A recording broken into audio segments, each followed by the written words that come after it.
Hi, it's me again with Corel Draw Tips and Tricks. Somebody sent me this. When I first saw it, I thought, what is that? And that's going to be easy. Well, it is easy, but it's got these cuts, like a variegated cut.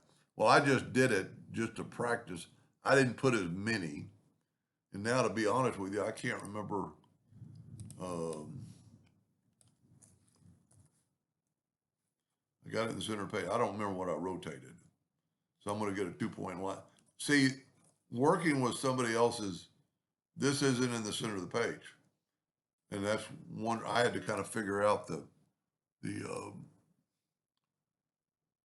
so we're going to go at 22 and a half, and then we'll figure that out in a second. So just remember 22 and a half. So let's get this out of the way. I matched the colors pretty good. Let's take an ellipse. I can't even delete that. Let's take an ellipse. Let's hit P. Let's control D and make a duplicate, holding down the shift key to make another one. Let's get our index or our line and hit P and rotate it 22.5 degrees. Now I was going to do both, and I will on this one, Control D and make a duplicate and mirror it over. I'm going to get rid of these lines, all the ones in the center. And by doing that, now these are individual lines. I'm going to get, the only problem with this is that when you use the distort tool and use zipper, it's going to mess. I put 10, and now I'm going to do the frequency. And this is where you can get the sharp. And because let's go a little bit more with the depth. There we go. Now, when we do this, that one doesn't look like it's going to leak.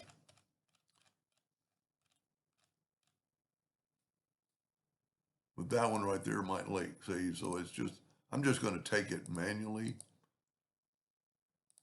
and just put it down. I don't think the degree is going to hurt. Now, instead of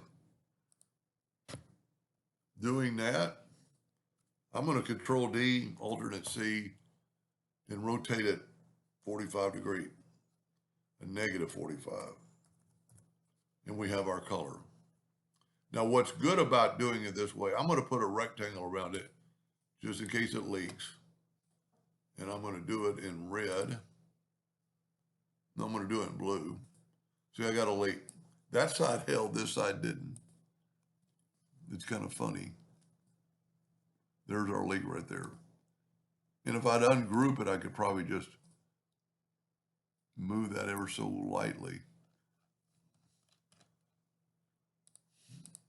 Nope, still got a leak. So what I'm going to do, instead of worrying about the leaks, I'm going to take this circle and I'm going to make it 99.5 smaller, and then make this one,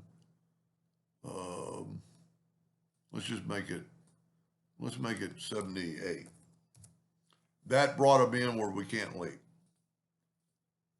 Now take the Smart Fill tool and fill that in. Now, because I've already done this, Control D, alternate C, and rotate it 60 degrees. That gives us that red spot. I just hit Control D all the way around. Now I'm going to take and there's several ways you could do it. I think this would be the best.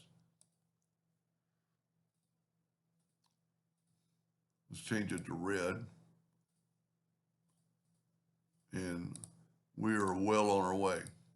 Now let's take it all and take away the outline. Now I'm going to make it match these colors.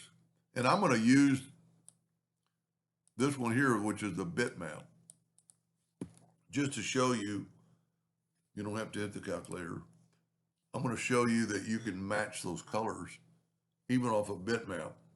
I'm going to get the color eyedropper, and I'm going to take a sample of that blue, and I'm going to put it in there. Now I'm going to change it. I go to the pick tool, then go back to the eyedropper to get a new eyedropper. and I'll pick the red. We're pretty close.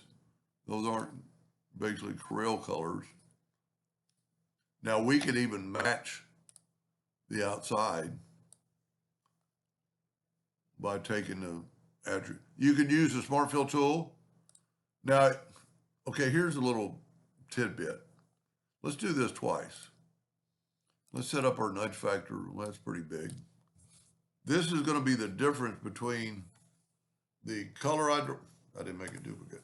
The color eyedropper and the fill tool. We're going to use the fill tool. I can get that color by getting the eyedropper, but watch what happens when I fill it. It only fills in that side and the inside, but the parts are still, the little blue part is still white behind it. If we use the